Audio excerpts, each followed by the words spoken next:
kebebasan berekspresi dan potensi delegitimasi pemerintah bisa mengganggu stabilitas nasional. Tapi di mana batasnya? Saya masih berdiskusi dengan tenaga ahli utama kantor staf Presiden Ulta Levenia Nababan dan aktivis serta advokat hak asasi manusia Asfinawati. Kalau menurut Anda, Mbak Ulta, melihat kasus ini dari Pak Islah Bahrawi, kemudian Pak Saiful Mujani memberikan kritik keras, ujung-ujungnya pada laporan polisi karena dianggap menghasut, berujung makar dari keyakinan Anda itu tadi. So, orang bisa dianggap mengkritik yang konstruktif menurut Anda kalau apa? Kalau saya melihat ya itu harus ketika itu beropini gitu, ketika itu masih berada di ruang demokrasi, masih menghargai konstitusi, dan tidak ada upaya menghasut orang untuk berkonsolidasi kemudian menjatuhkan pimpinan tertinggi negara yang terpilih secara demokratis, udah itu sah-sah aja kata saya gitu. Tidak ada negara di dunia ini demokrasi apapun dia tidak membatasi kebebasan, karena itu kan ada kontrak sosial, terus kemudian menjelma menjadi hukum dan menjelma menjadi konstitusi. Saya tuh pernah mencontohkan kayak gini, kayak di Amerika gitu. Ada kasus Ward Churchill. Itu tahun 2001 gitu, pasca 9/11 itu. Jadi dia mengatakan hal yang buruk tentang pemerintahan gitu, dan dia mengatakan bahwa orang-orang yang terjebak dalam WTC itu, yang dibom atau kemudian ditabrak oleh pesawat itu adalah little Eichmann, dia bilang gitu. Semacam orang yang sengaja berada di situ untuk dijadikan korban lah, dan banyak hate speech-nya dia gitu. Pemerintah Amerika itu membiarkan saja yang seperti itu gitu, tapi universitas di mana Ward Churchill itu bekerja kemudian melakukan pretext lah, ini tuh sudah terbuka case-nya, melakukan pretext untuk menuntut dia gitu, karena plagiarism. Ward Churchill ngerti bahwa ini adalah pengkondisian, kemudian dia dituntut karena plagiarism hanya karena dia melakukan speech itu, dia menuntut balik, melakukan banding lah kepada kejaksaan setempat gitu. Dan kejaksaan setempat mengatakan bahwa memang ini adalah pretext gitu, ini adalah pengkondisian karena hate speech kamu, makanya universitas tidak bisa menghukum kamu dengan hate speech, tapi menghukum kamu dengan administratif akademik gitu. Kalau konteksnya saya tarik ke Saiful Mujani, walaupun kemudian pembelaannya ini political engagement kata Saiful Mujani. Ini adalah sikap politik, sikap yang dinyatakan tentang isu politik di hadapan banyak orang. Politik itu dalam acara itu, dan itu bagian dari hak setiap warga negara yang dijamin oleh konstitusi. Anda meyakini kebalikannya? Saya sudah menjelaskan, saya sudah bedah tulisannya beliau juga, dan alhamdulillahnya saya lulusan ilmu politik juga. Saya mengerti political engagement itu apa gitu, dan tidak semua political engagement itu konstitusional. Jadi yang kita permasalahkan ini bukan political engagement-nya, Prof, gitu. Yang kita permasalahkan ini adalah Anda yang tidak menghormati konstitusi, gitu. Anda yang tidak menghormati cara-cara berdemokrasi, gitu. Itu loh yang poin kritisnya itu, gitu. Makanya saya contohkan tadi Ward Churchill itu adalah bahwa ruang berdemokrasi, ruang kebebasan sebebas apapun itu ada batasnya gitu. Oke, Mbak Asvin, tetap diyakini bahwa ini pernyataan yang arahnya inkonstitusional kalau dari Mbak Ulta? Ya, tentu saja semua orang punya hak untuk berpendapat masing-masing gitu ya. Ini kan perwakilan suara pemerintah apalagi gitu. Tapi kalau saya mau bilang, apakah semua pernyataan yang inkonstitusional harus selalu pidana? Jangan-jangan enggak, iya kan? Karena di dalam pidana tadi penghasutan nih arahnya, tadi kita udah bedah makar. Penghasutan menurut putusan MK adalah harus delik material. Apa itu delik material? Dia harus terjadi akibatnya. Bukan hanya perbuatannya dilakukan, udah diubah sama MK.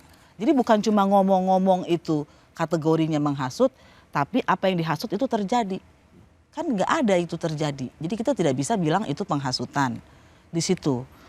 Jadi ya lagi-lagi kalau saya sebenarnya begini, apa sih esensi kita bebas berpendapat? Apakah supaya kita senang ngomong? Kan bukan begitu. dalam konteks negara atau demokrasi, rakyat diberikan kesempatan berbicara supaya ada deliberasi, supaya negara ini makin baik. Pemerintah bikin A, rakyat bilang enggak itu salah B.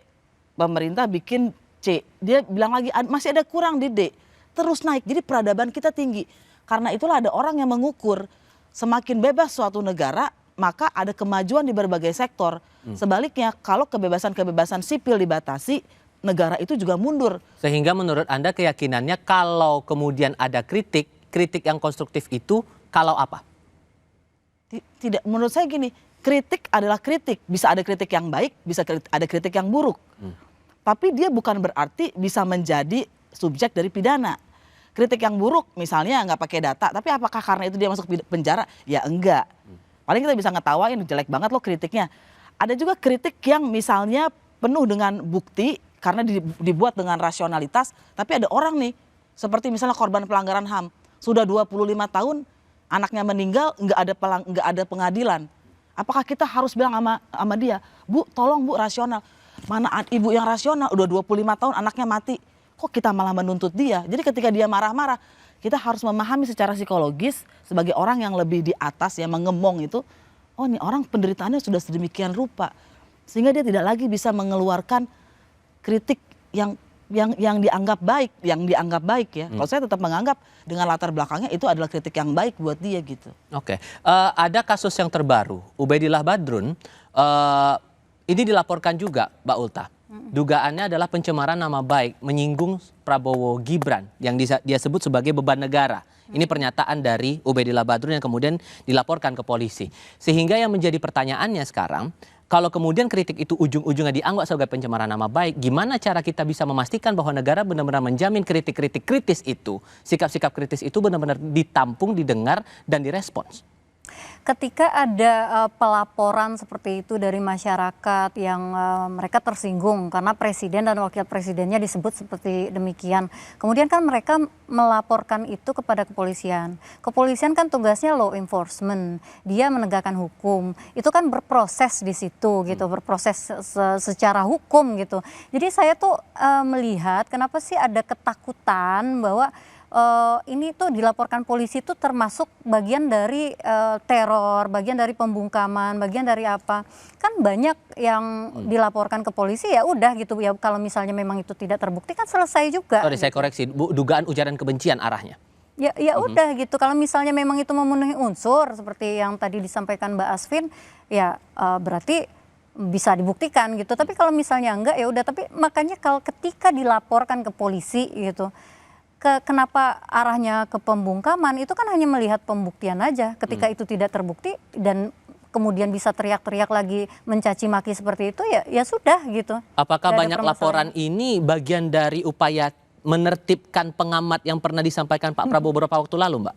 Itu sama sekali nggak benar juga, karena menertibkan gitu. Kalau misalnya dilaporkan ini banyak banget, misal kayak kasus misal Panji atau apa kan dilaporkan terus kemudian keluar lagi terus masih mengkritik juga bisa kan.